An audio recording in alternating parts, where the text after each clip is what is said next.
রাজ্য জুড়ে বিজেপির উদ্যোগে চলছে সংবিধান গৌরব অভিযান। রাজ্যব্যাপী কর্মসূচির অঙ্গ হিসেবে বৃহস্পতিবার ভগৎ সিং যুব আবাসে 6 আগরতলা ব্যাপী বিজেপি মণ্ডলের উদ্যোগে সংবিধান গৌরব দিবস উদযাপন করা হয়। উক্ত অনুষ্ঠানে উপস্থিত ছিলেন প্রদেশ বিজেপির সহ সভানেত্রী পাপিয়া দত্ত, শহর জেলা কমিটির সভাপতি অসীম ভট্টাচার্য, মণ্ডল সভাপতি থেকে শুরু করে 6 আগরতলা মণ্ডলের অধীনে থাকা সমস্ত বিজেপি দলের বুথ সভাপতি সহ বিজেপি দলের অন্যান্য কার্যকর্তারা উপস্থিত ছিলেন। জেলা সভাপতি অসীম ভট্টাচার্য সংবিধানের গুরুত্ব নিয়ে আলোচনা করেন। তিনি প্রশ্ন তোলেন, দীর্ঘ কেন্দ্রের কংগ্রেস শাসনে কেন বাবা সাহেব আম্বেদকরকে ভারতরত্ন উপাধি দেওয়া হলো না।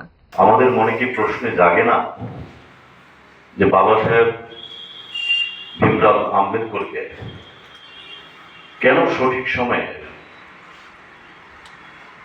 ভারতরত্ন পুরস্কার দেওয়া হয়নি?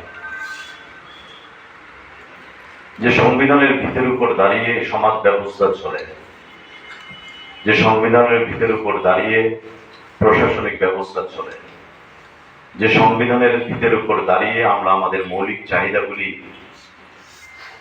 ভাগ বসাতে পারি এবং সেই মৌলিক চাহিদাগুলি পূরণ হয়, তার পেছনে কে রয়েছে? তার পেছনে রয়েছে যে সংবিধান।